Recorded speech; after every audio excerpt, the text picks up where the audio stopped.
Bueno, antes de entrar con el tema de análisis de nodos y de mallas, vamos a realizar, a checar algunos problemas y vamos a analizar algunas cositas interesantes por aquí. Entonces, bueno, aquí en este problema lo primero que nos podemos fijar y lo que siempre les recomiendo es que señalen los nodos que hay en cada circuito. Entonces aquí podemos ver de inicio ya que hay dos nodos. Podemos ver también que todos los elementos están conectados entre estos dos nodos. Por lo tanto, pues todos estos elementos van a estar en paralelo. Y sabemos nosotros por las leyes que ya vimos que todos los elementos en paralelo deben tener exactamente el mismo voltaje. Entonces, bueno, aquí lo que nos pide encontrar este problema es encontrar este valor de voltaje en esta fuente de corriente. Nos pide encontrar también las corrientes I1 e I2. Y vamos a ver cómo obtenerlas en este caso. Antes de empezar a resolver y analizar, vamos a ver que aquí dibujé ya un simbolito que normalmente nosotros lo conocemos como tierra. ¿Qué quiere decir esto de tierra? Bueno, esta tierra va a ser mi nodo de referencia, que en este caso va a ser el nodo número 2. ¿A qué me refiero con este nodo de referencia? Bueno, ese nodo de referencia va a tener un potencial de 0.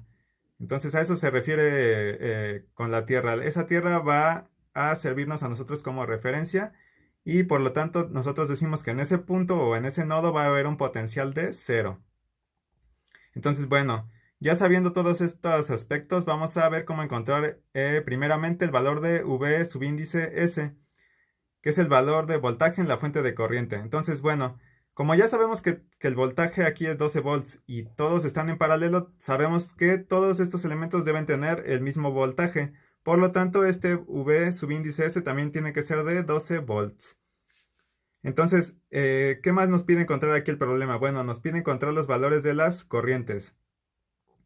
Y para esto lo que voy a hacer es sacar la corriente que circula a través de esta resistencia de 4 ohms, que vendría siendo esta corriente I2. Entonces, bueno, antes de continuar vamos a ver que si nosotros aplicamos la ley de corrientes de Kirchhoff, vemos que en el nodo superior, en el nodo 1, va a entrar esta corriente total, que es la que me proporciona esta fuente de corriente, que son 7 amperes, y los 7 amperes se van a repartir entre la fuente de voltaje y entre la resistencia.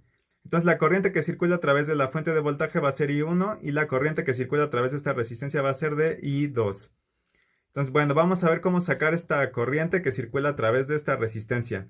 Nosotros ya sabemos que el voltaje aquí en esta resistencia va a ser de 12 volts por la misma razón de que pues está en paralelo con esta fuente y esta fuente es de 12 volts. Entonces, sabiendo que el valor de voltaje aquí es de 12 volts, lo único que tenemos que hacer es dividir ese valor de 12 volts entre el valor de la resistencia que es de 4 ohms. Y me da una corriente de 3 amperes. Bueno, ahora lo siguiente que tenemos que aplicar pues es establecer ya nuestra ecuación donde hago suma de corrientes. Entonces quedamos que en este nodo superior, en el nodo 1 entra la corriente total, que es la de los 7 amperes, y se divide en esta fuente de voltaje y esta resistencia. Entonces vamos a hacer vamos a plantear nuestra ecuación en base a esa ley de corrientes de Kirchhoff y lo que nos va a quedar es lo siguiente.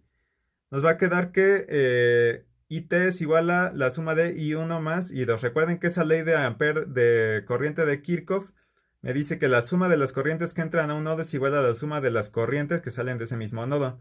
Entonces quedamos que entra una corriente de 7 amperes y va a salir una corriente I1, que es esa corriente que circula a través de la fuente de voltaje, y la corriente I2 que yo ya la conozco. Entonces ya nada más aquí es cuestión de sustituir y despejar I1 y al momento de despejar me queda una corriente de 4 amperes.